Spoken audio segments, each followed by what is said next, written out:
everybody. I'm Lisa Hernandez. And I'm Russ Lewis. It's Tuesday, March 6th.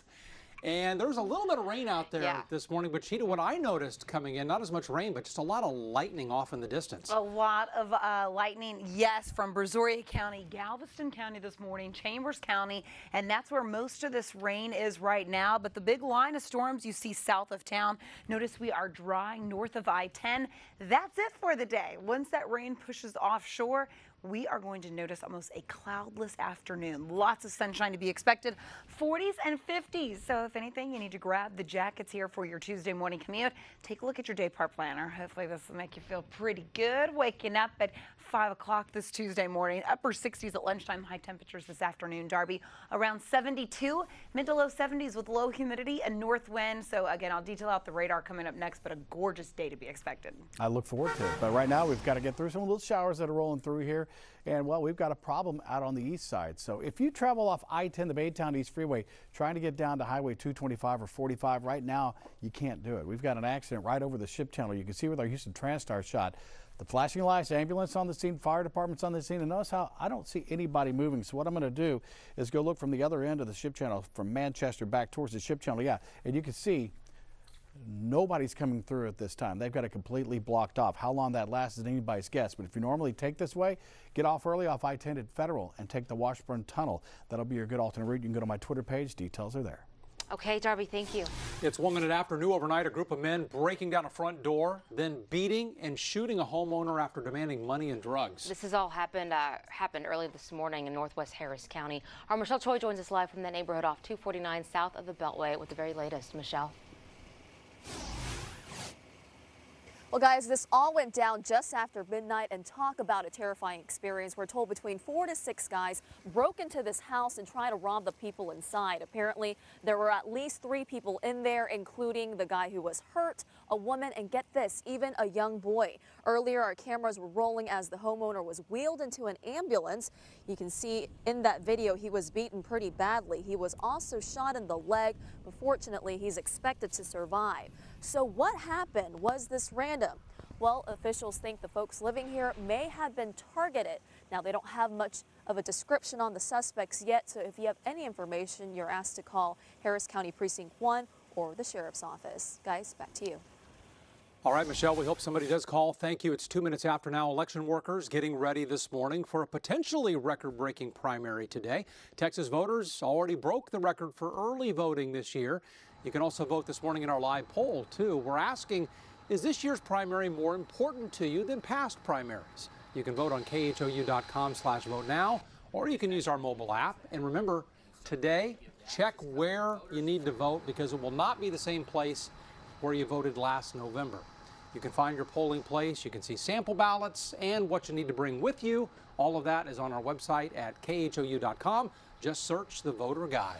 Domino's is serving up an apology after a Dickinson woman got pizzas labeled with the words "woman with Muslim husband." Yeah, Brandy's here with your take on what happened. And Brandy, a lot of people do have an opinion on this one.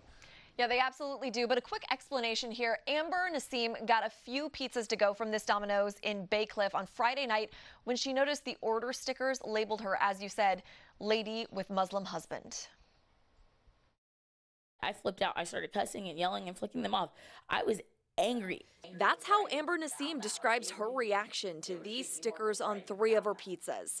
She says she was in the Domino's with her husband, who is Muslim, and she'd requested what's called a clean cut on 2 of the pizzas. That way the staff knows not to use pork products. When they handed me the pizza, they turned it around backwards so to hide what they had done. They literally knew what they had done. They turned it, they hid it. I saw them trying to hide it.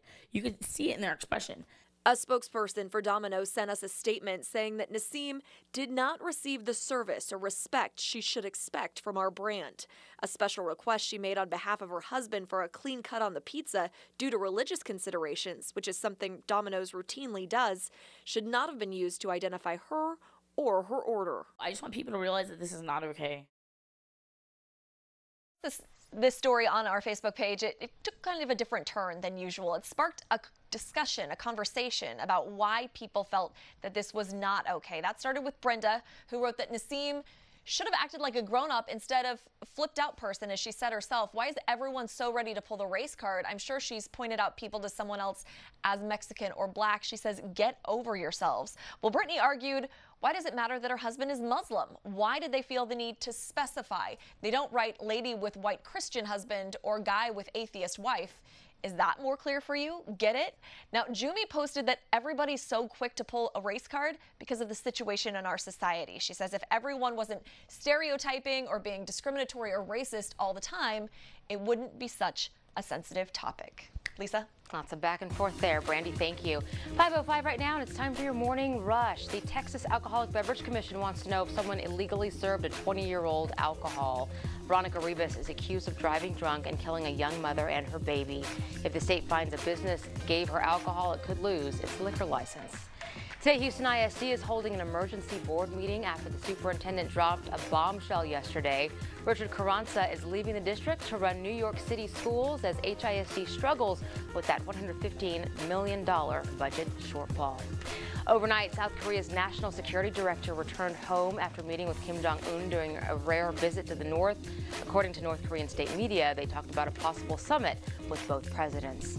And bracing for a second wave of wild weather, another nor'easter could dump heavy snow on states along the East Coast starting tonight, which could cause some travel delays. So, Cheetah, how much snow could they be looking at here? Well, it depends on exactly where you're talking, but anywhere from 3 to 12 inches of snow, okay, in some portions of upstate New York. But look, you can see that big counterclockwise circulation. This is going to continue to travel from west to east. The tail end, actually, of the cold front here that's pushing through here locally, some of that connected could come together and increase the rain chances across portions of the Northeast over the next 24 hours.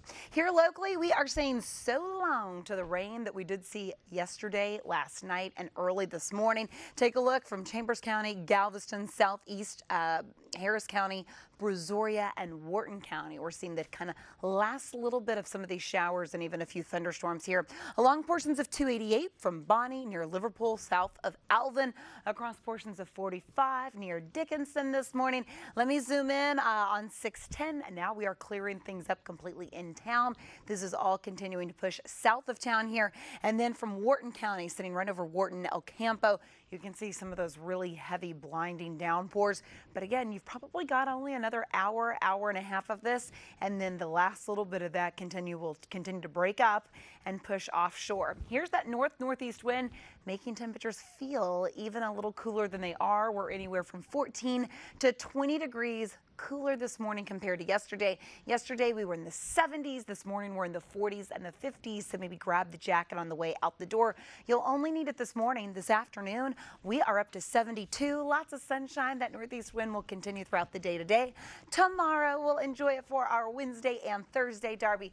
A beautiful end to the work week, that's for sure. All righty then. Well, still problems working on the east side, 610. If you come off I-10, the Baytown East Freeway, trying to get down to 225 or I-45, this is your problem. 610, the east loop southbound, right over the top of the ship channel. You can see with our Houston Transstar, as we look from the Port of Houston, are all lanes blocked? I saw a couple of cars getting through just a moment ago. I saw this 18-wheeler move, and then he stopped again. So freeway looks to still be blocked off. Let me just give you an idea what the backup's like, because nobody's going anywhere. Here is 610 at Clinton, and you can see nobody's moving all the way up to where the flashing lights are off in the distance here. So if you normally come in I-10, get off at Federal, take it down through the Washburn Tunnel to access Highway 225. That would be your best way. Now, 225 and I-10 aren't affected by this. I-10's running less than 30 minutes. Grand Parkway all the way into downtown. And 225, if you can get to it, is just 14 minutes both ways between 146 and 610. Thanks, Darby. It's 9 minutes after now, and final details could come later this week on President Trump's tariffs on imported steel and aluminum. The president has threatened a 25% tax on steel and 10% on aluminum. Well, yesterday he suggested that tariff talk might help him renegotiate the North American Free Trade Agreement, NAFTA, with Canada and Mexico.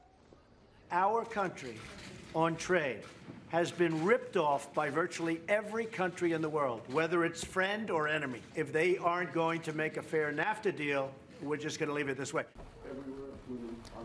Despite growing concern from allies and even fellow Republicans, the White House says the president is committed to the tariffs, hoping it will protect U.S. manufacturers. So unless you're a social studies teacher, you may be wondering what exactly is a tariff and how does it work? Brandy has some answers this morning to help break it down. Let's start off with the basics. A tariff, in the most simple terms, It's just a tax on goods coming into a country. So for example, if China makes the steel and sends it to us, the U.S. will add a tax on top of the normal price. In this case, we're talking metal. Not death metal though, steel and aluminum, which would get 25% and 10% tariffs respectively. So why do it? 2 reasons. Either to help the government make money or to make American-made products look more attractive. How you doing? See, if Chinese steel is cheap, a tariff makes it more expensive. Then all of a sudden, U.S. steel looks like a steal of a deal. I'm gonna make him an offer he can't refuse. Businesses that rely on those metals, like breweries that use aluminum for their cans, will see costs go up. The Beer Institute says the tariff will add nearly $348 million in costs for brewers, which will likely be passed along to beer drinkers. What's against your lips? It's so good. All right, so not everyone appreciates an IPA, but we all have cars, right? Well, the Commerce Secretary estimates those will increase in price by about $175 as a result of the tariff. There is no set timeline yet for when it will go into effect, but the White House says sometime in the next 2 weeks, guys. All right, I want to give you a nod there for using the Godfather clip. I love that. There you go. So, all right. thank